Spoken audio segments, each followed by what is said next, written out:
Welcome to a new Focus on Latin America seminar. I'm delighted to have Dr. Rodrigo Acuña as our guest tonight, given that what he will share with us today is work in progress and, as far as I know, has not been covered by any university seminar until now. In such a pioneering context, I would like to share some preliminary thoughts. Truth always comes to light. It seems, though, that sometimes it takes a very long time, and those who have been actively seeking for it have died waiting for answers. I talk about the relatives of those disappeared by the Pinochet regime, whose remains are still missing. I'm also talking about countless of mothers, wives, sisters, daughters, and grandchildren who have not found solace. Truth always comes to light. Let us hope that from now on it picks up the pace, so we are ready to welcome a new stage in Chilean political history with open arms. It was in 2003 when Peter Condo's text, The Pinochet File, came to light.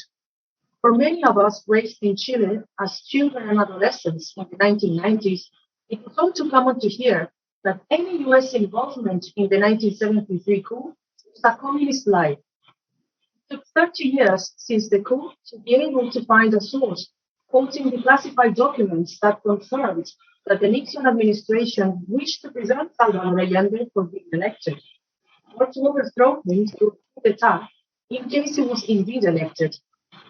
Of course, all of this was covered, and the CIA covered its tracks very carefully, including the close relationship with right-wing newspaper El Mercurio, which had the task of disseminating propaganda and influencing Chileans' opinions against Allende's office. Of course, there were more factors involved in Allende's unseating, and clearly more involvement from Chilean actors as well. However, by now it is indisputable, given all this wealth of evidence, that the US intervened in Chile. Now, at the gates of the 50th anniversary of the coup, we find new evidence coming to light, this time, unsurprisingly for many of us, from Australia. How does this new information shed light on the complexities that led to the 1973 coup? We shall see this soon with Rodrigo's illuminating presentation. But let us not forget that truth comes to light, and we should be ready to embrace it. Now let's hear our moderator, Dr. Ana Bautista, lecturer in American Studies at the University of Hong Kong. Ana, over to you. Thank you very much, Barbara, for your introductory remarks. And it's my pleasure to welcome everybody to tonight's event in our Focus on Latin American seminar series. And tonight's event is called Australia and the Orchestration of the 1973 Coup in Chile. And we are very honored to have Dr. Rodrigo Acuña as our speaker tonight. So to give you some idea of the format of tonight's event, Rodrigo will speak for 40 minutes, followed by a response from our discussants, Barbara and Roland.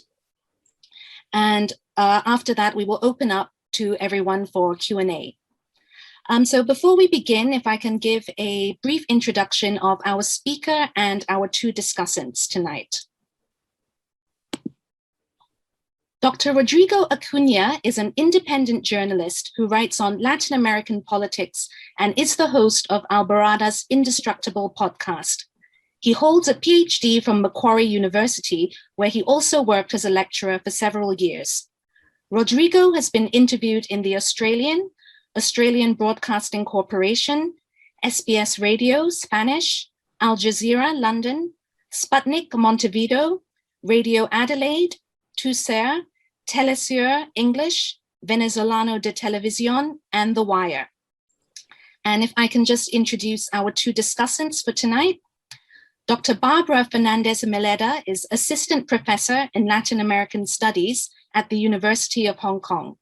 Her research focuses on a variety of topics that analyze Chilean literature and culture, such as intersections between articulations of the female psyche and the criticism of neoliberal principles within a post-dictatorship context. She also studies Chilean current affairs from political and cultural perspectives, especially the post-October 2019 revolts, and she has written extensively on these through journalistic articles aimed at an international audience. And Dr. Roland Vogt is Associate Professor and the head of the School of Modern Languages and Cultures at HKU. His research concentrates on European foreign and security policy. He is currently conducting grant-funded research comparative security practices against organized crime, money laundering, and terrorist financing in Colombia, and investigates why European countries are hesitant to adopt security practices developed in the Global South. He is the author of several books and the associate editor of the journal International Relations. We are very honored to have all three of our speakers here with us this evening. So if I can please hand over to Rodrigo. Thank you. Before I commence this talk, I'll take the opportunity to thank everyone for inviting me, the University of Hong Kong, Alborada, for co-hosting this event. I'll also inform you that I have engaged in quite a few upgrades of my website, rodrigoacuña.com, and at the insistence of several friends and colleagues, I've also opened up my own Patreon. So if you're interested in supporting any of my work or following my work, you'll find me on my own website, Patreon, and of course all social media, Twitter, Facebook, Instagram, etc., etc. Like most of my work, I would encourage you to have a look at Alborada's website, which is where I host the podcast Indestructible. And like the majority of my work, its aim is to look at Latin America and cover Latin America based on stories that are often ignored or misrepresented or underreported in the mainstream media. Now, before discussing Australia's role in Chile in the 1970s, I think a good starting point is to make a few comments about the presidency of the Christian Democrat Eduardo Frei Montalva, who was in office between 1964 to 1970. Well, the political right in Chile and their supporters abroad like to paint a picture of the popular unity government led by Dr. Salvador Allende as a sort of out-of-control Marxist administration that engaged in an extensive program to nationalize the economy from domestic and foreign private interests. I think it's important to recall that it was in fact Frei that carried out a series of important social reforms in health, in education, and housing, which in many ways created the platform for Allende's even more radical program. In 1969, for example, Frei reached an agreement with three major copper companies, which effectively nationalized 51% of Chile's copper industry. These policies, of course, reflected the willingness of some sectors of Chilean society to address some of the wider grievances regarding poverty within the South American country.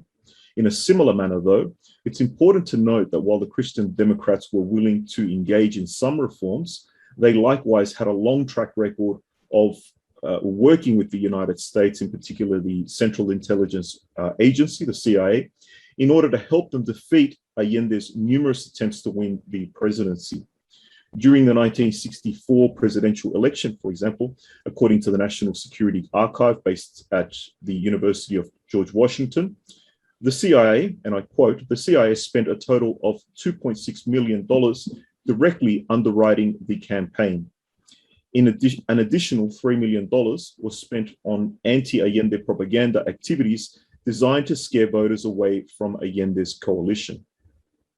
Furthermore, I think it's important to note that while once in office, the Allende government can be critiqued for making several errors, and Allende himself can be criticized because due to his great negotiating skills, he often believed he could navigate his government away from suffering a coup d'etat.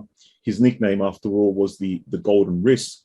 The fate of the Popular Unity administration was really sealed before its policies could even be implemented.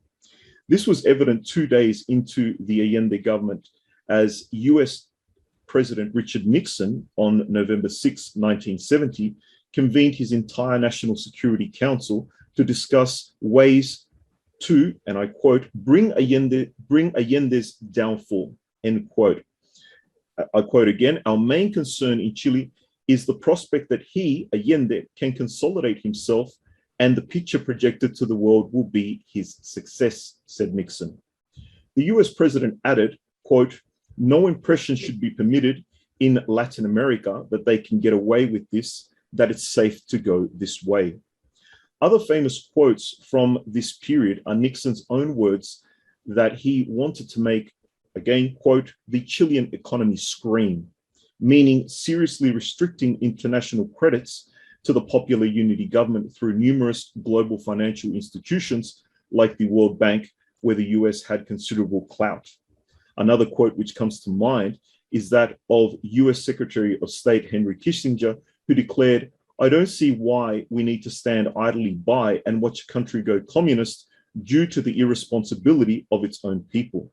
The issues are much too important for the Chilean voters to be left to decide for themselves," end quote. Also, if there were any doubts as to Washington's hostility to Allende's leftist coalition, a few weeks before the new government was inaugurated, the head of the Chilean military, General Rene Schneider, was assassinated with the aid of the CIA in an attempt to create a wedge within the Chilean Congress in order for it not to ratify Allende's slim 1970 electoral triumph. On September 15, 1970, Nixon also held another meeting where he discussed Chile and Allende coming to power. There, he stressed that he did not want to see this happen and allocated a $10 million budget in order to block Allende from taking office. Once in office, of course, the Allende government proved itself slightly more prepared to resist Washington and the hard right than what they actually expected. For one, Allende was all too aware that threats to his life were real, hence why he created the Group of Personal Friends, GAP, which was essentially Allende's own personal security team that had no connection to Chile's institutional security apparatuses. The GAP, being drawn from the ranks of the revolutionary left movement, MIR, also allowed Allende to obtain the support of Chile's most radical movement, which did not form part of his governing coalition.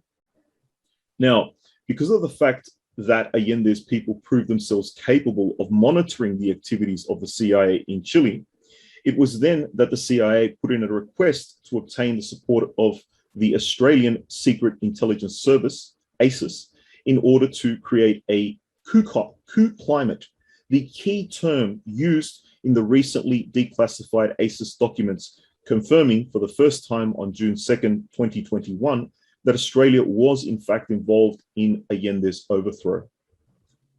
The subject of ASIS and the Australian Security Intelligence Organisation, ASIO, activities in Chile have been the topic of inquiry by journalists, politicians, and researchers for decades. I'll also note, as a side note, that the difference between the two intelligence organisations is that ASIS looks at or takes care of Australia's interest internationally, and ASIO is the domestic intelligence organisation, similar to the FBI in the United States. The Australian government has long worked to cover its paper trail in Chile. Even though the declassification of these documents for the first time is a significant development, few details are revealed by the heavily redacted memos beyond the admission that Australia had an ASIS station in Santiago and collaborated to some degree with the CIA. Clinton Fernandez, a former Australian Army officer who served in the Australian Intelligence Corps and is currently a professor of politics at the University of New South Wales, began the process to declassify ASIS station reports in Chile in 2017 with barrister Ian Latham and solicitor Mark Hugh Macken. According to Fernandez, when he started searching for the archives on ASIS's records in Chile, the Australian government, and I quote, the Australian government's response, quote, was that we can't even confirm or deny the existence of records. On May 26, Fernandez and his legal team filed a 16-page set of arguments for the declassification of ASIS records on Chile, and in early June, Fernandez was finally given files on ASIS activities in the South American country. Fernandez was not the first to look at ASIS activities in Chile in the early 1970s. Journalist Ian Freitberg published an article in October 1974 in the Sydney Morning Herald, citing two former intelligence agents who claimed it was likely that the Australian mission in Chile was working with the CIA by, quote, acting as the conduct for money passing from the CIA to newspapers and individuals leaking propaganda information to newspapers and other influential people. After Freitberg's article appeared, Brian Johns, then editor of the Sydney Morning Herald, assigned Hamish MacDonald, who was quite young at the time, to investigate the details of ASIS and ASIO's activities in Chile. According to MacDonald, and I quote, "I was told by our managing editor, Graham Wilkinson, that the deputy head of ASIS had rang out and said, quote, please call it off. This is not in the national interest. I did call the ambassador, who had been in Santiago at the time, the Champs, and asked him if he had any comments on the allegations, and his reply was simply, what on earth do you expect me to say? End quote." Later that year, on December 2nd, 1974, Clyde Cameron, the Labour and Immigration Minister, wrote to the Attorney General, Senator Lionel Murphy, about ASIO agents in Chile. He said, and I quote, "I am particularly disturbed to learn that ASIO agents have been posing as immigration officers in South America." Cameron wrote, quote, "And I am now convinced, though firm denials are to be expected, that the report of ASIO collaboration with the CIA in bringing the overthrow of the Allende government is very close to the mark." The previous year, on the 16th of March 1973, Murphy himself led a group of federal police in a raid on the Melbourne offices of ASIO, while Whitlam at the time was clashing with Washington over the joint spy facility Pine Gap near Alice Springs. With these developments in the background, and given that the Whitlam administration found itself in a serious political crisis after the opposition refused to approve its budget in the Senate on November 11th, 1975, Governor General Sir John Kerr dismissed Whitlam from office. Although the full details of Whitlam's demise are still fiercely debated, dissident journalists like John Pilger have noted Kerr's own close ties to the CIA and how British intelligence organization MI6 bugged cabinet meetings for the United States. According to Pilger, in the beginning of the 1970s, ASIS and ASIO's power derived from the strong alliance with the US, exemplified with the Australia, New Zealand, and United States Security Treaty of 1951, ANZUS. According to the veteran journalist, Australia's secret pact of loyalty to foreign intelligence organizations was far-reaching.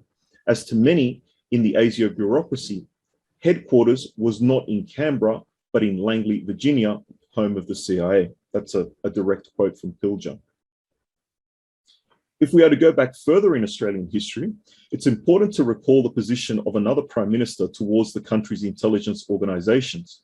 According to Sir John Gordon, from the Liberal Party Prime Minister of Australia from 1968 to 1971, and I quote, "I found ASIO, the little I had to do with it, to be completely stumblebums.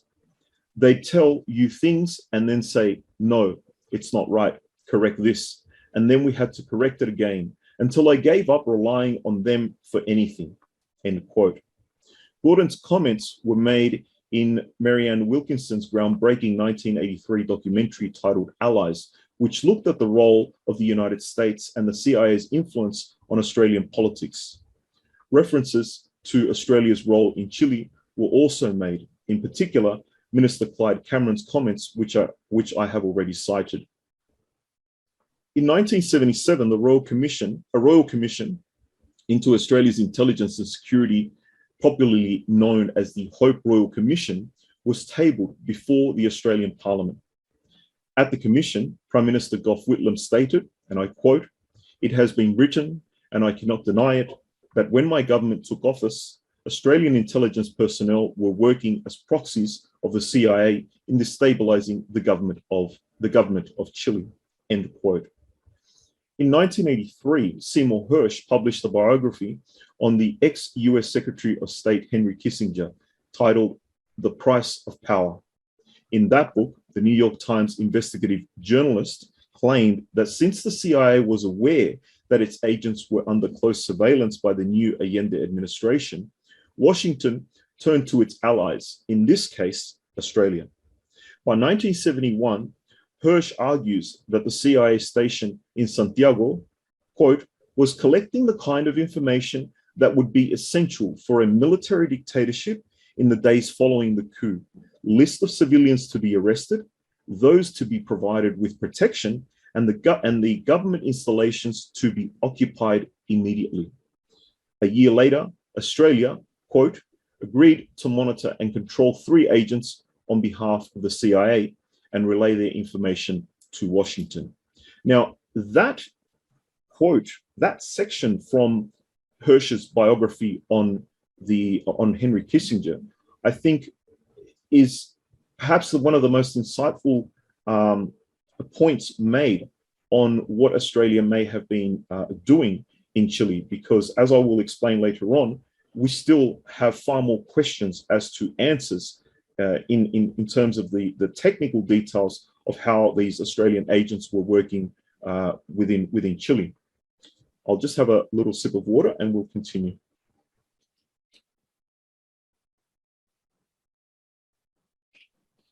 Now, discussion on Australia's involvement in the coup in Chile continued for decades. In 1989, for example, journalist Brian Toohey and William Pinwell published a book on ASIS titled Oyster, the story of the Australian Secret Intelligence Service. Another Labor administration in Canberra took the authors to court to prevent them from publishing any material on ASIS that had not been vetted by the government. Toohey and Pinwell's final manuscript was negotiated with officials from ASIS and the Department of Foreign Affairs and Trade. It reported that while the November 1970 CIA proposal for ASIS to become involved in Chile was accepted by the Secretary of the Department of Foreign Affairs, ASIS itself noted, and I quote, there was no vital Australian political or economic interest in Chile at the time. I'll add that that has changed. Australia does now have a vital or important economic interest in Chile. That simply wasn't the case at the time in the early 1970s. Now, in recent years, Special Broadcasting Service journalist Florencia Melgar broke the international story that notorious Pinochet secret police agent and alleged torturer Adriana Ribas, at the time on the run from Chilean authorities, was living in Sydney. For the story, Melgar said she submitted a formal request to the Australian government to investigate ASIS's activities in Chile, but her request was turned down and she was warned that she risked, quote, risk legal prosecution, end quote, if some of the material she obtained through Chile's foreign affairs official records went to print. Thus, what Fernandez and his legal team achieved is no small feat. Australia, as an article in the New York Times recently accurately noted, may be the world's most secretive democracy. Although this was the first time reports officially recognized that the Australian government had an ASIS station in Santiago in Santiago, Chile from 1971 to July 1973, the information published at the NSA is mainly technical. According to the NSA itself, the documents turned over to Fernandez contained few revelations of actual covert operations, intelligence gathering, or liaison relations with the CIA in Chile. Those sections of the records are completely censored. Most of the communication related to the difficulties that Australians face carrying out their task in Chile, most of the communications relate to the difficulties that Australians had faced carrying out their tasks in Chile. Reports include comments on everyday events like communications delays, station vehicle deliveries, agent lodgings, and observations like a fluent knowledge of Spanish in Santiago is a necessity. For those of you who have traveled to Chile, are familiar with the country and are familiar, of course, with other parts of Latin America, Chilean Spanish has a tendency to use a lot of slang. There are important historical reasons for that. I'm happy to elaborate on that later.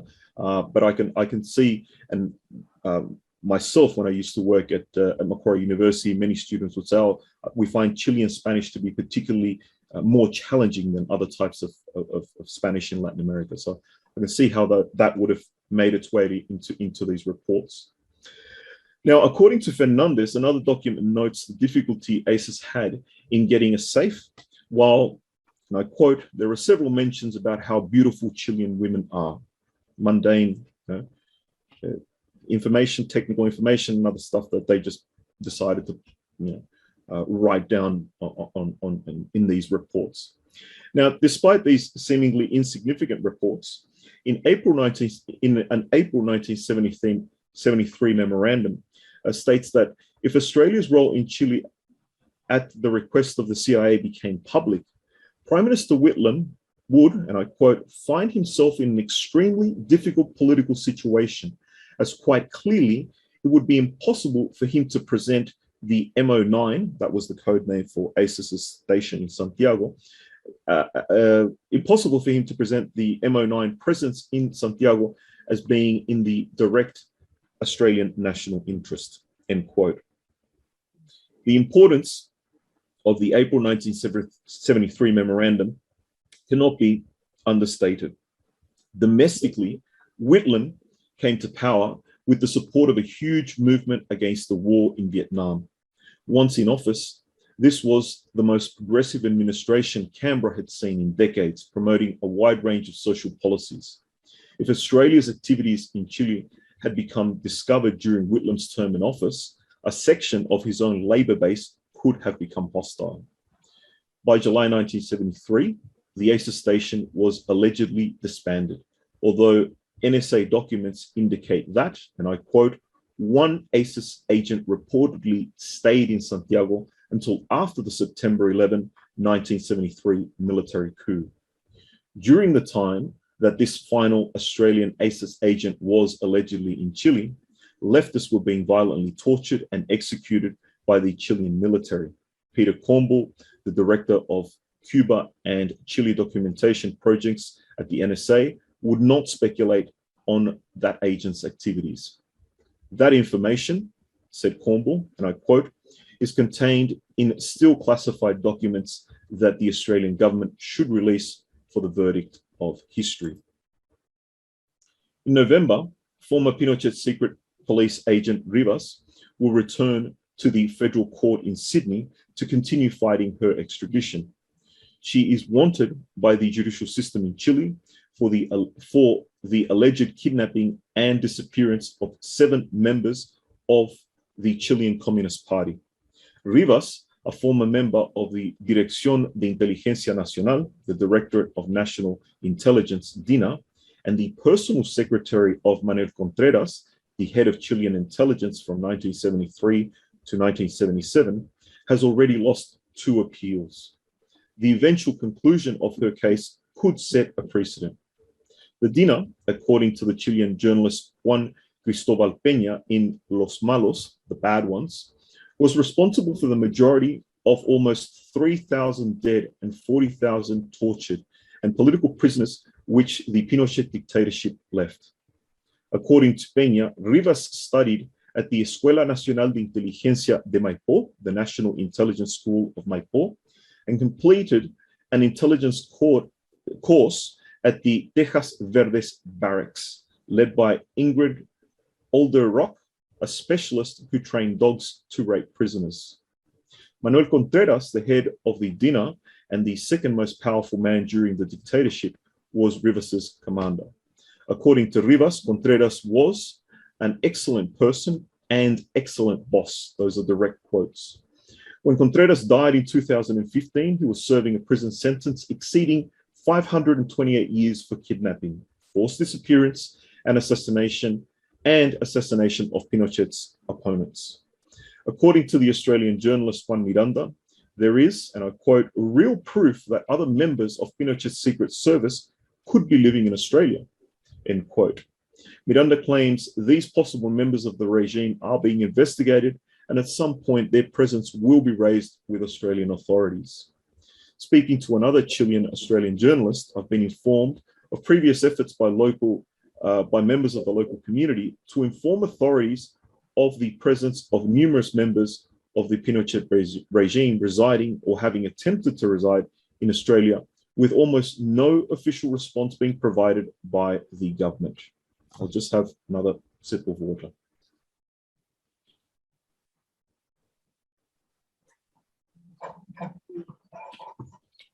This conduct by the government of Australia should be questioned, with the case of Adriana Rivas being a good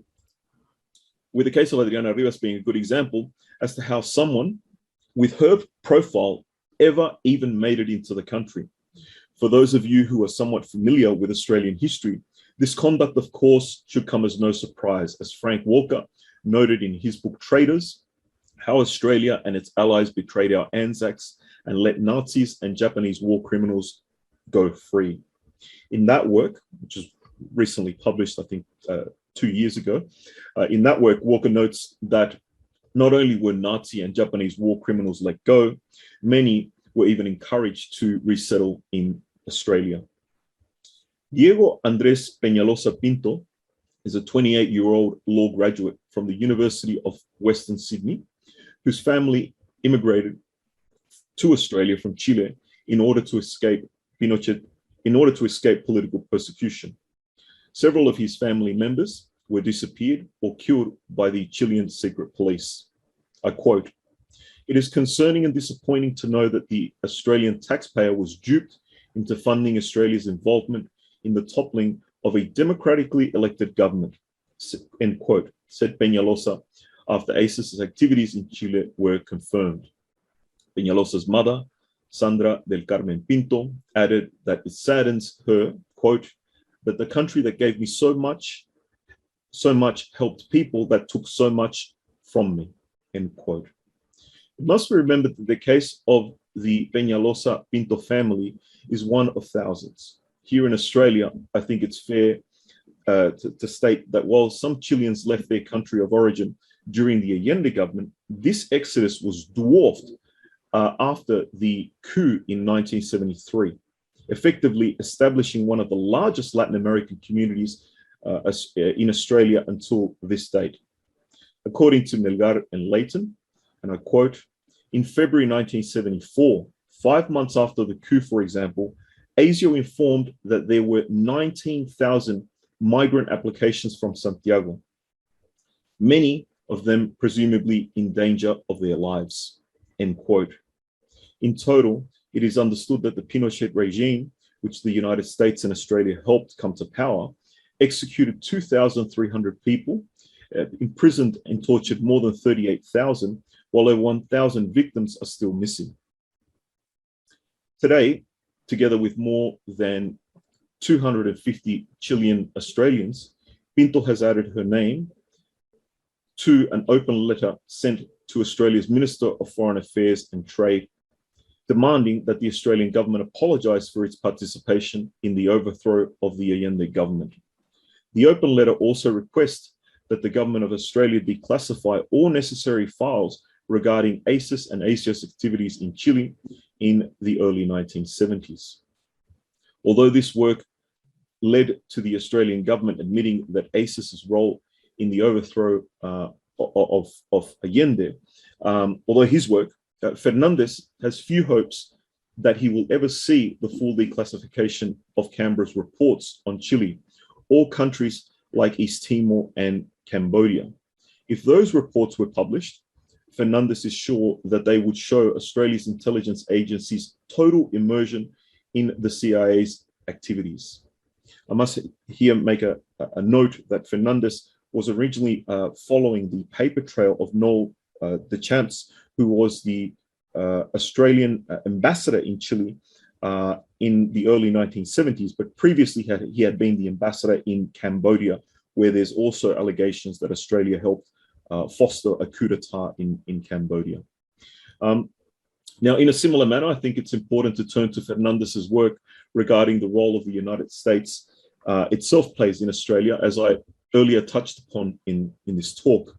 In his latest book, titled What Uncle Sam Wants, US Foreign Policy Objectives in Australia and Beyond, published in 2019 by Palgrave Macmillan and based on WikiLeaks cables relating to Australia, Fernandes writes, and I quote, "There is extensive reporting on Australian domestic politics as well, based on sensitive conversations with political leaders, corporate chiefs, trade union officials, and other insiders.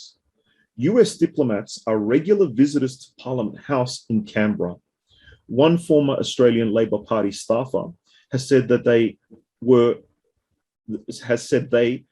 a frequent presence in the corridors and offices there, and they sometimes knew things about ongoings within the Labor Party that were not known to many MPs and staffers."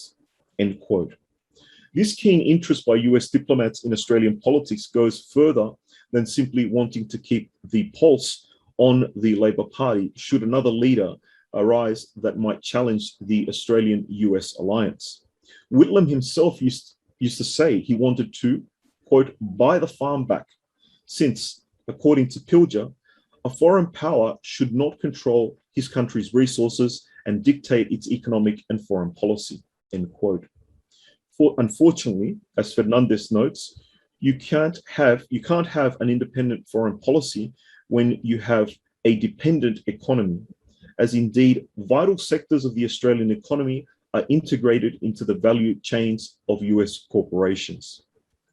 Also, again, as Fernandes notes, unlike the United States, the Senate in Australia does not exercise a similar amount of power, hence why a similar amount of power over the executive. Hence why Australia can and at times has done the United States dirty work abroad. In his view, this relationship between Canberra and Washington should not be seen as one which is completely subservient to the United States, as Australia in the Asia Pacific region does have its own sphere of influence. This, from Fernandes's perspective, means Australia should be seen as a sub-imperial power, with Australian foreign policy makers constantly wanting to seek a greater strengthening of ties between Canberra and Washington.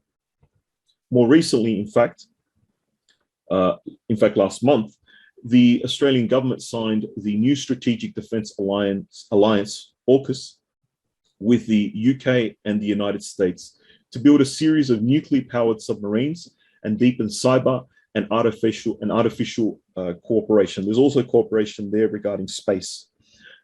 In light of the recent series of Australian journalists and whistleblowers being threatened with legal action or even arrest for their attempts to expose abuses by the Australian government, and the complete disinterest or at times disdain to take a position on the case of WikiLeaks editor Julian Assange, who is currently fighting his extradition to the United States in what can only be described as a political show trial, Fernandes's comments regarding not being optimistic in seeing a further declassification on the actions of Australia's intelligence organizations' actions in Chile should come as no surprise.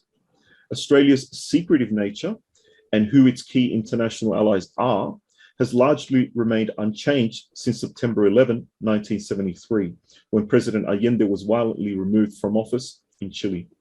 Thank you. Thank you very much, Rodrigo. And now we will go to Barbara and Roland for their response. Thank you, Rodrigo. This is a really fascinating story that you've brought to us here,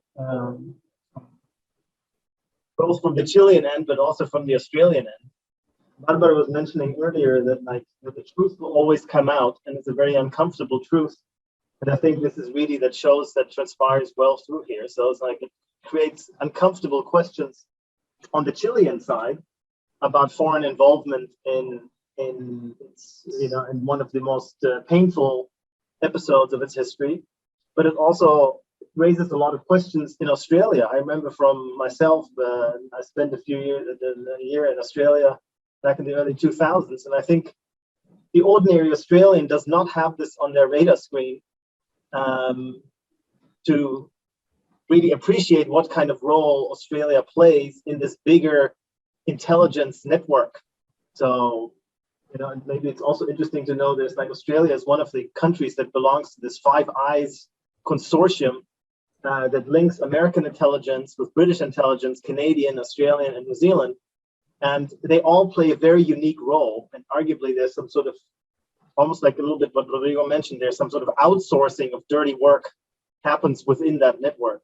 So I think this is really great to see that we have like, substantial archival research to really show the veracity of this kind of way of organizing intelligence.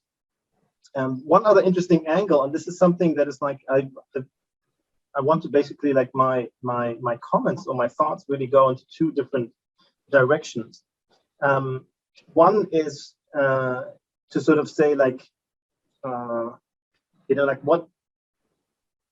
how does this kind of intelligence work in the Australian context? And I'm particularly thinking here, please, Rodrigo, please correct me if I'm wrong, but as far as I understand correctly, when Gough Whitlam came to power as prime minister in 1972, he did not even know that ASIS, the Australian Secret Intelligence Service, actually existed. He had not been briefed on that. So the person who became prime minister and had been leader of the opposition for a number of years was not even aware that Australia had this kind of intelligence service. And I think this is something, another sort of add on to this story is that it's like Australia went to this kind of royal commission, as you mentioned earlier. And to our listeners, it might be of interest to know that it's like Australia's secret intelligence architecture is very unique in the world because it's basically the only country, the only democracy in the world that has a statutory independence for its intelligence service. It's a very unique construct, and it makes the kind of channels of accountability between the parliament and the secret intelligence service rather complicated. Now, the questions I have are basically like, how significant was Australia's involvement in this coup? Was it more that it's like that they were collecting information? Was this something more proactive? And if I remember recalling that it's like they had two ACO operatives. So the domestic intelligence services, that they had two operatives in Santiago who were masquerading as immigration officers. And I was wondering whether there's any linkage of this to having say like that you have operatives there that actually working for the domestic intelligence service, not for the international one. And could they have also been channeling or later been conduits to bring perpetrators of the Pinochet regime later to Chile? Is that something that we can assume? Do you have any information on that? And, and the other question I wanted to know is there, when you did all this archival research and you've interviewed all the people who've worked on this, is there also evidence of other Australian involvement in other coups in Latin America? So, like in Bolivia, in Peru, in Uruguay, in Argentina, at that time of, like in the 1960s and 70s, many Latin American countries had coups. Did you see any other involvement of that?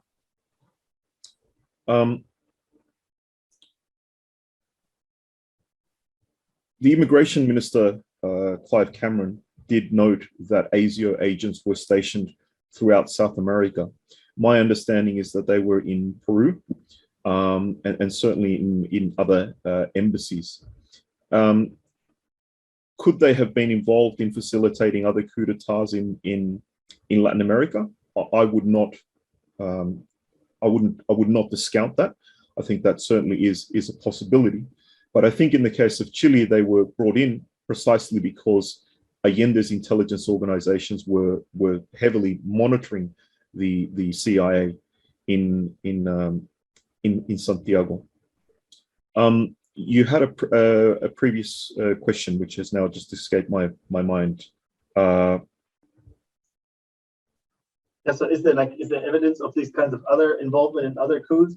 And also, what I'm interested about the Gough Whitlam not knowing about this, so it's like that in the Australian, how does that work on the Australian side? Yeah, no, and specifically you had asked about how important was their participation in this coup d'etat? Well, again, we can only really speculate because the information that has been declassified is so heavily redacted that we're only getting little technical bits of information here and there. But I think it's important that I think we can roughly speculate that if the CIA was heavily monitored to the point where their activities were hindered by Chilean intelligence services, then that means that their work was subcontracted to the Australians. So, for example, the money that the CIA provided to the truckers strike in I think it was 1972. There was a major strike in Chile which paralyzed the economy. Well, then that money was most likely handed over by Australian intelligence agents. If it couldn't have been done by the CIA, by US intelligence agents, then that would have been done by the Australians. I have read, I think there are one or two little tidbits of information here and there. I'm still sort of following that up. But I would speculate that their role would have been important, because they would have been the ones moving money to members of the opposition and to support their activities, which were aimed at creating, which is the sort of the key phrase used in the documents, the coup climate, to destabilize the Allende government. It was to create a climate of instability, to demonstrate to the Chilean population that the Allende administration was bad. It was negative. It wasn't a positive administration for the Chilean people. And those activities by the local political right were things, as I mentioned before, the assassination of the head of the Chilean military, the blowing up of power stations, a sort of subversive, low-intensity type of warfare against the Allende administration.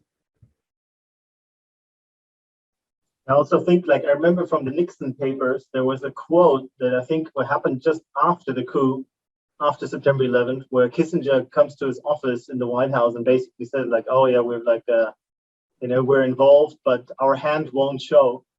I think was the wording they said is and this could be, maybe this is what they meant, probably, that this is, this was some of that work was outsourced to other foreign intelligence service, potentially Australia. Correct. Okay, thank you, Rodrigo, for your illuminating presentation. I'm pretty sure that there will be many things to be uncovered in the next few years, but this is quite a big deal. So thank you so much for joining us today and for sharing the findings and all the sources that you have quoted. And also I want to congratulate you for your podcast, because the chapter that you have, the episode with Clinton Fernandez, is quite eye-opening, and I suggest everyone in the audience to listen to it. Well, there are various things that you said that resonate with me a lot, and I'd like to dwell on them a little bit from the Chilean side, because I'm completely oblivious to the Australian one. So first, it's you mentioned the fact that Allende won with a very with a slim, it was a slim victory, right? And this is often an argument used against the legitimacy of the Allende government in Chile, right? Correct. He was democratically elected, but not really, right? This is very common. Small margin. Yeah. With the small margin and the process of ratification, etc. Also, your remarks about the Christian Democrats. The Christian Democrats generally are referred to as amarillos or yellow, because in Chile that means that they move from one side to the other in the political spectrum. So you have somebody like Frei Montalva making radical reforms that were deepened during Allende's office. Then you have them, in a way, a faction of them supporting the regime, and then taking power again once we got democracy back. And we see that in the case of Patricio Elwin and Eduardo Frei Ruiz-Tagle, the son of the previous Eduardo Frei, that the reforms that they undertook were completely in negotiation with the right-wing Pinochet supporting parties, which meant that the neoliberalization of the country deepened, and that sparked social inequality and a lot of social problems that have led to the situation we have in Chile today. So I think the Christian Democrats also have a part of the responsibility here. Regarding, I'm going to just ask you a few questions, okay? Yes. So regarding this sort of investigation, when I read your first article and I listened to the podcast, I wonder if this is widely known in Chile yet, because it seems like it's still sort of under the carpet. You said that there's been investigations since the 70s in Australia, but some of us were completely oblivious to it. What can you say about that? There's little tidbits of information about some Australian delivering a suitcase or providing funds to the trucker strike, tiny little bits of information. This is virtually unknown. I mean, if you would think that if Allende's people had suspected that the Australians were working in collaboration with the CIA, they also would have started heavily monitoring their activities and maybe even expelled them from the country. I gave an interview a few weeks ago. Was sent some questions in written format. I typed my answers, and then that article was republished, I think, in about maybe 15 different newspapers in Chile, I think in Argentina and in Spain as well. The article that I've recently written with NACLA, I've translated that article. That's going to be coming out in La Borrada in Spanish. But you're correct. I mean, this is virtually unknown in Chile. Yeah, I mean, it took me by surprise, really. But on the other hand, even if it's 50 years, almost 50 years after the coup, it's still important to get all of this information to pick up the pieces. We're still having an unfinished puzzle when it comes to understanding what happened and everyone involved in the coup in Chile. So I want to ask you more about what's being found. I understand you're not going to give us a lot of details of the documents per se, but in a general sense, how much information are we talking about so far? I know that Clinton Fernandez referred to this a little bit on the podcast. My other question is, from what you have seen, how censored are these files? Could we get some conclusive information about the involvement of Australia in the Chilean coup? The files are heavily censored. I mean, I've what's publicly available, I've printed them off, I've read them, I've reread them. I mean, just to give you an example, I mean, this page is almost entirely blackened out.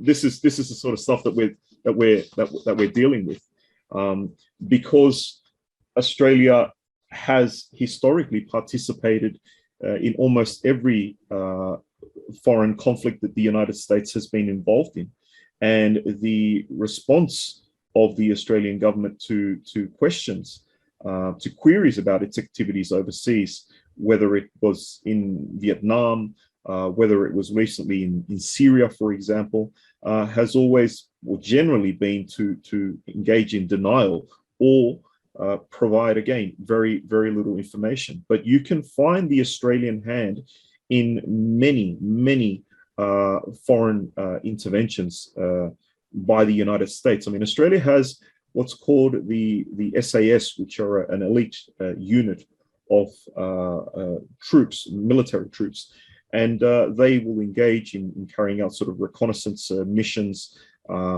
If some commander from a foreign army needs to be, I guess, assassinated, or they'll provide the logistics, or they may even do that work themselves.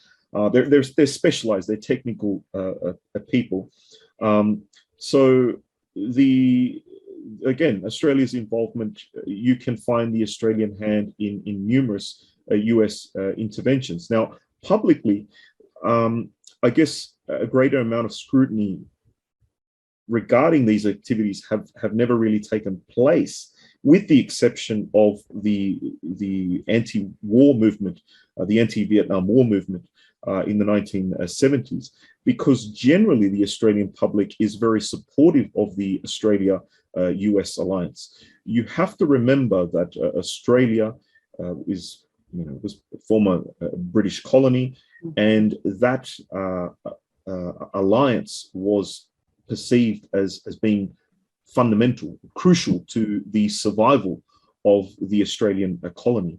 Australian elites historically have been quite successful at promoting the idea that Australia is surrounded by, it is Clinton Fernandez, one of his books, it says an island off the coast of Asia or something along those lines. And that idea that Australia can eventually one day be overrun by China or by Japan or by Indonesia has quite successfully been promoted by Australian elites to create divisions and for them to really distract the Australian public.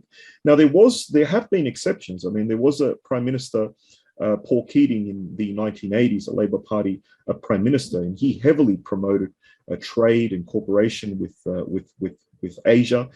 He said we need to take a more multilateral approach. We need to sort of step back from, the historical cooperation with the United States, and then of course the classic case, the best example really was Gough Whitlam, or at least members within his administration. Whitlam himself at the time was actually a part of the political right of the Labor Party, and as the years and the decades have gone by, a lot of people tend to remember or have views of Whitlam which are very fond. But I think his administration was more of a reflection of the times. There were certain ministers, for example, that were highly critical of the US involvement in Vietnam. And there was a comment, I think, within the US embassy, some officials said, the Australia should be viewed basically as North Vietnamese collaborators or something along those lines. And that was because there were ministers within the Whitlam administration that were incredibly vocal and harsh towards the US and its involvement in Vietnam. Thank you. And my last point has to do with what humane side of things you rightfully mentioned, especially when referring to Adriana Rivas and also the Peñalosa family, who lost several members during the regime, and they were exiled into Australia. To consider that Australia has been receiving people from different walks of life and different roles, being perpetrators and victims in relation to the regime. And you talk about the wish for some people to have Australia apologize for their role in the demise of Allende's government. I wonder if, on the contrary, do you think that Australia could have a role fostering reconciliation in Chile by means of helping out to sort out the situation of Adriana Rivas, for example? And how do you feel as a Chilean Australian being in the middle of all this? Well, I should, and I didn't mention this in the talk. I'm actually the one that promoted the original letter sent to the Australian Minister of Foreign Affairs and Trade. And within a couple of days, I obtained the support of approximately 70 Chileans. And now a second letter has been prepared, and some 250 Chileans have signed. I don't think Australia could have, or is even interested in Australia, I'm saying the Australian government, is even remotely interested in supporting sort of reconciliation amongst Chileans. I mean, it's been incredibly secretive about its own activities in Chile. What will happen, I think, with the case of Adriana Rivas is that it will set a precedent. She was incredibly arrogant to give an interview to a national broadcaster, given the fact that she was on the run from Chilean authorities and had Interpol arrest warrants out on her. That, to me, and the fact that she had lived here, I think since the late 1970s or 1980s, she had been a resident or an Australian citizen for many years. So the information provided by members of the community that actually knew her indicate that we're dealing with someone who was extremely confident in their position within Australian society. She certainly thought that she, was not going to be touched or arrested. So I think if she is successfully extradited to Chile, and she's, by the way, it's important to note, she's fighting incredibly hard to avoid that. She's now at the federal court, which is the second highest court in the country. So if she loses this appeal, then I guess she can take her case to the High Court. It might not even be examined in the High Court, but she's fighting incredibly hard. So I think that's the reason for that is because if she is extradited to Chile, there's a very good documentary that was made by her niece. I think it's called Adriana's Pact, and it's her niece in Chile that made a documentary a few years ago, and it was trying to understand her auntie that she actually admired significantly. And she said that she sort of just wanted to tell her auntie's story and find out the truth. You know, was my auntie really an intelligence agent who had engaged in torture, or is she being falsely accused? And her conclusion in the documentary, and this is conducting a whole series of interviews with people that even worked with Rivas, is that she was not only, in fact, a DINA agent and a torturer, but in fact, one of the worst torturers within the DINA. So I suspect one of the reasons why she's fighting so hard is that because once she arrives in Chile, she's not just going to be facing a trial for those 7 murders. I think she's going to, more murders are probably, she's going to be charged with more murders and kidnappings. And the other point, of course, is that even if judicial proceedings are not currently underway with other members of, former members of the Pinochet regime, possibly living in Australia, there are still people that are fighting for the return of the remains of their loved ones and have their cases investigated and examined and see the perpetrators of the crimes that were committed imprisoned. So that is an ongoing legal battle, numerous legal battles, and I think they will continue for many years in Chile. You have to remember, in Chile, in contrast to Argentina, the judicial processes against former members of the military regime were nowhere near as extensive as they were in Argentina. In Argentina, Videla, one of the head of the military junta, in fact, died in prison. No such thing occurred with Pinochet. I'll just make one final quick little point regarding what you said about the Christian Democrats. I completely agree. I mean, in Chile, we do know them as the Amarillos. They supported the coup d'etat against Allende. Once a few years into the military regime, many of them started critiquing the military regime, saying, yes, we want Allende removed, but we did not want a 17-year dictatorship. But I just think it's important to highlight that their administration prior to Allende was willing to engage in some reforms and was willing to address the issue of the nationalization of copper, because it reflected a wider position by the Chilean population.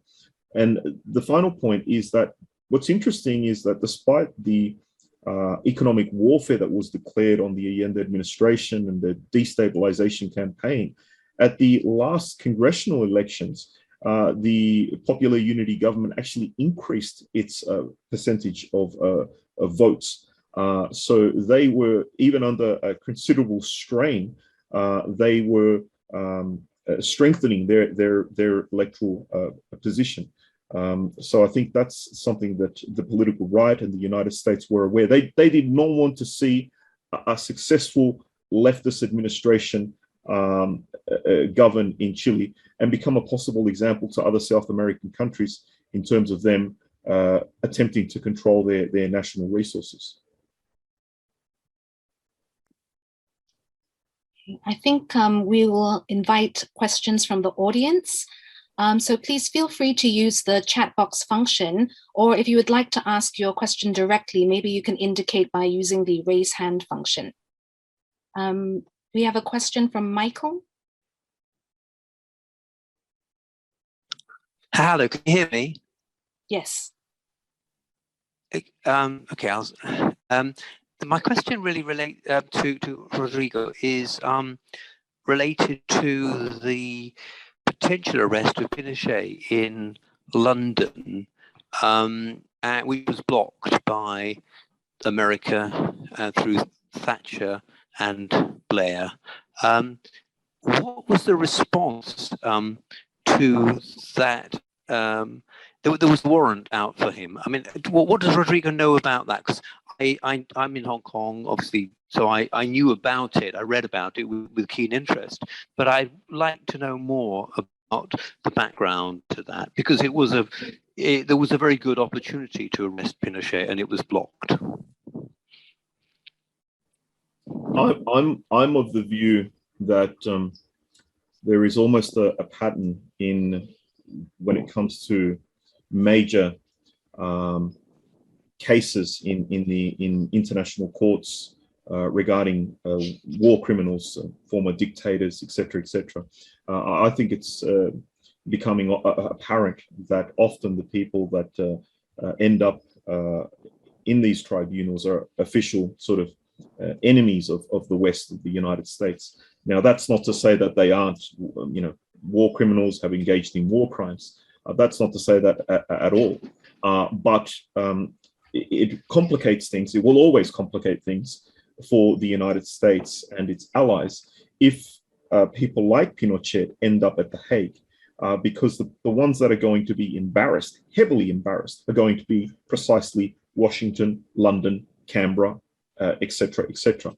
Now, with the case of Pinochet in London several years ago, what happened there was that a Spanish judge, I think, took out an arrest warrant because the Pinochet regime not only killed Chilean nationals, in fact, it actually killed several foreign nationals that were in Chile, either supportive of the Allende administration or simply there as observers. So that was the arrest warrant that was issued. Pinochet himself was at the time in London undergoing, I think, some sort of back surgery, and right, yeah. he was arrested. Now, what the defense argued was they attempted to argue that as a former head of state, Pinochet could not be arrested. The military also gave themselves, they passed numerous amnesty laws, I think, in the late 1970s or early 1980s. So they probably would have tried to rely on that. And then when all of that, I think, started to fail, the argument was made that Pinochet he was just in too poor health and he could no longer remember anything. And sort of the classic sort of mafia don, in the courtroom, truck, what's a truck? They don't know anything. What's interesting, and I think this highlights that he and his law team certainly knew what they were doing, is that once Pinochet arrived in Santiago, once the lords in London declared that he could not be extradited to Spain to face trial, he actually removed himself without the aid of anyone from his wheelchair at Santiago's International Airport and walked and greeted many of his supporters. And the walking stick and the wheelchair was no longer necessary. And a miracle, no doubt. Oh, it was a miracle. Exactly. And I think after that, I don't know if it was a matter of days or a matter of weeks, he gave an extensive interview to a television station in Miami, and he was quite lucid. So that argument that he could no longer remember anything went out the window, because in that interview he recalled organizing the coup and basically justifying his actions. And he always attempted, just as a final side note, he always attempted to actually glorify his role in the coup, when in fact he was one of the last ones to jump on board the coup, because he wanted to see which way things would swing, whether there were enough loyalists within the military to support Allende, or whether there was a strong enough faction that was going to be backed by the United States to successfully overthrow the Allende administration. Thank you. Thanks very much. Thank you. And we have a question in the chat from Hunter, who's asking, Is there anything those of us in the audience can do to support the Chilean-Australian community regarding the extraditions? We'll certainly have a look at the letter, the second letter that is being prepared. You can certainly reach out to me. You can reach out to me throughout all of my social media. My social media is public, my website, because I am in contact with numerous leaders of the Chilean community who are working on these matters and will be approaching members of parliament in order to continue raising these issues. These issues are not going to go away in the next couple of months. They're going to be around for years because there are many people that were affected by the Pinochet regime. We're talking about people that are still alive, that were imprisoned, that were tortured, that had successful lives in Chile, and those lives were destroyed and they had to rebuild their lives here in Australia. And you're also talking about things like intergenerational trauma. I mean, you can't just think that you can wipe out a section of a political party or numerous political parties and then expect that, because you've killed key members of their leadership, everything's going to be honky-dory after that. That's just simply not the case. People continue to grieve.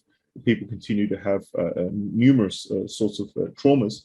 And those traumas, I mean, it's been very well documented with the case of survivors of the Holocaust, intergenerational trauma. And there's been other cases, again, that have been studied by psychologists, health experts, et cetera, et cetera. So, again, these issues are not going to go away. Other questions? I may ask another question, Rodrigo. Certainly. Who is stalling more? Is it stalling more happening on the Chilean side, or is it more on the Australian side? So it's like that. Are there factors? I mean, obviously there are factors within the Australian government who don't want this information to come to light. It seems obvious that people who were involved are still alive. That's why the heavy redactation of the material. Likewise on the Chilean side, is there also? I mean, is there real effort underway to clear up this history, or is it more also the security services tend to cover for their predecessors' misdeeds? I think that's the case. Security organizations do generally tend to cover up for their predecessors. In the case of Chile, for example, there hasn't even been, to my knowledge, and I'm happy to be corrected if this is not the case, but to my knowledge, there hasn't even been an official statement made by the Chilean government in terms of protesting that Australia was involved in the 1973 coup. That's almost standard. If you find out that a foreign government intervened in your affairs, even if it was 50, 20, 30 years ago, some sort of statement should be issued. The Minister of Foreign Affairs in Chile has not issued such a statement. I've actually directly written to him, and no, I've received no reply. There, I think in the case of Chile, what happens is that when the political right are in power, they tend to put everything regarding the ongoing judicial cases against former members of the regime. They tend to stall. They tend to basically, I think that's the correct word. They tend to stall, to drag their feet. Now, when more progressive governments come into power, things have moved forward. In my opinion, slowly, not fast enough, but you can see a change taking place. So I think mainly it is to do, the stalling is actually taking place on both sides. I think that it would only change were a progressive candidate or leftist candidate to win the presidential elections later this year. And then we may see, first of all, some sort of a statement regarding Australia's involvement. And then second, a continuation in terms of trying to prosecute these cases. It has to be noted as well, I didn't state this in my talk, that the Clinton administration actually in, I think it was 1999, 2000, it actually released over 20,000 or 24,000 documents. So the argument that Fernandez and his lawyers, if I remember correctly, made was that how can Australia continue to be so secretive about its involvement in Chile when in fact the United States has declassified an enormous amount of documents. I'll go back to the comments made by Seymour Hersh, and that is that the activities of the original activities of the CIA included putting a list together of people that needed to be arrested or executed in the initial days of the coup, installations that needed to be captured. This is really very gory, type work. So we can speculate, we can imagine that the Australian government would not want this information to be released if that was the case. And in fact, some or much of this information may even simply just be destroyed. We have a question from Tim. Yes, thank you, Rodrigo, for the very interesting insight and talk of this topic.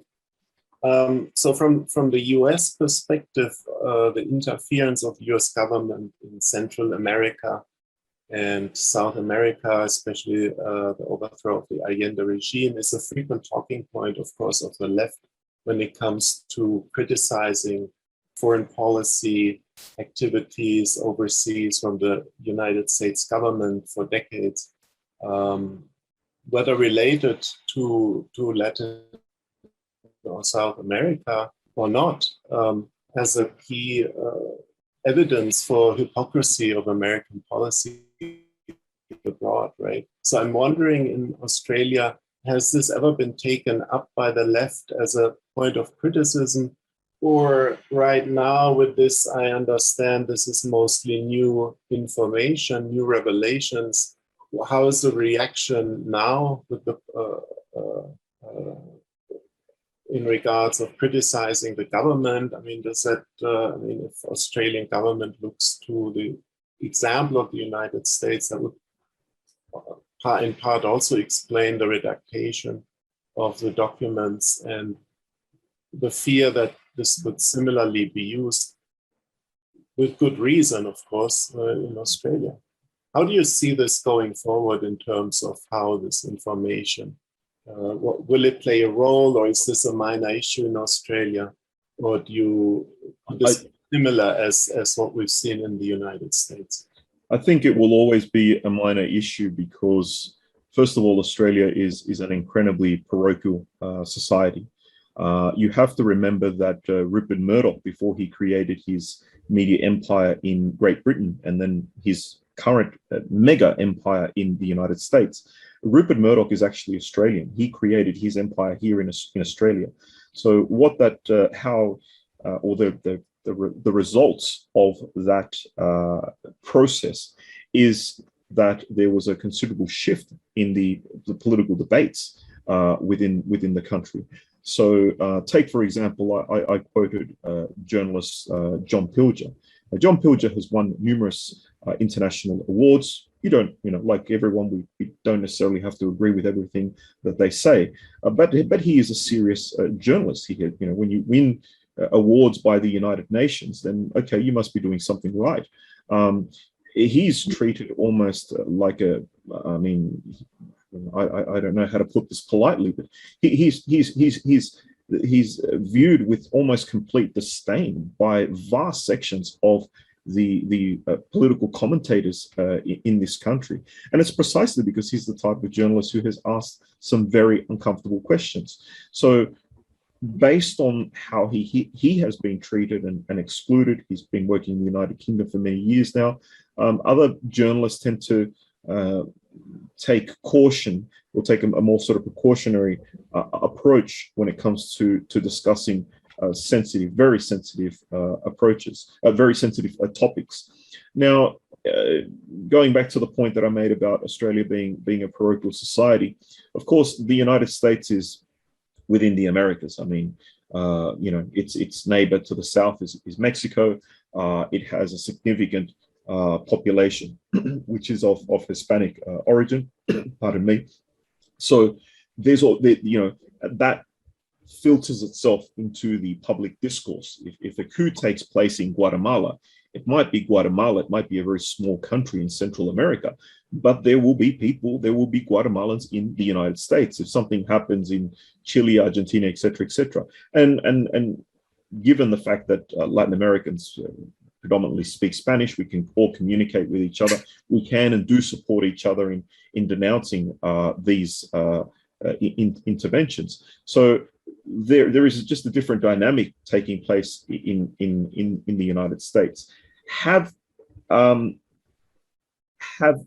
the left taken up the cause of critiquing Australian foreign policy and its alliance with the United States, as you previously asked? Yes, it has here in Australia, but unfortunately, it has never become strong enough to actually shift the debate. The only time I think that we can really point to a shift was under the Whitlam administration, and that was because there was a huge anti-war movement. There was a very large feminist movement. There was a very large movement to support Indigenous rights in this country. So there was a combination of various issues that came together and alliances that were built that supported the Whitlam administration to come into office and address many of these grievances. But the Whitlam government, as we know and as I've pointed out, only lasted for a few years, and its demise is still debated, and as I argued, it should be questioned. Thank you. Other questions?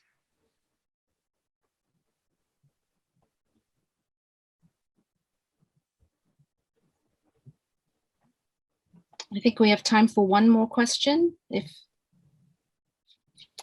I see Michael has a question on the chat or comment.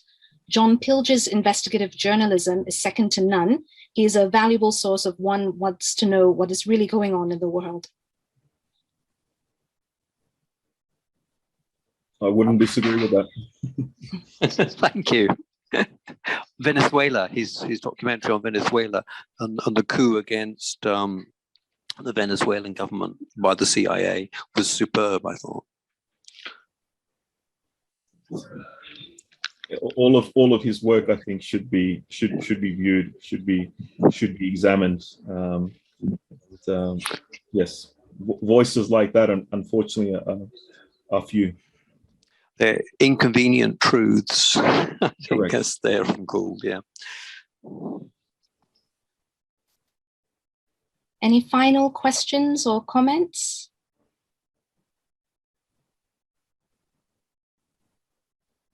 Okay, I think if there are no other comments or questions, I think we can end the event here. So before we end, just to inform everybody that this event has been recorded and will be uploaded onto the YouTube channel of the University of Hong Kong School of Modern Languages and Cultures page. So you can refer back to the recording if you need any other information or would like to rewatch some of the comments again. So please join me in thanking Rodrigo very much again for sharing his work and his insights with us, and also to our two discussants, Barbara and Roland. And thank you very much, everybody, for joining us tonight. Thank you. Thank you. Thank you. Thank you.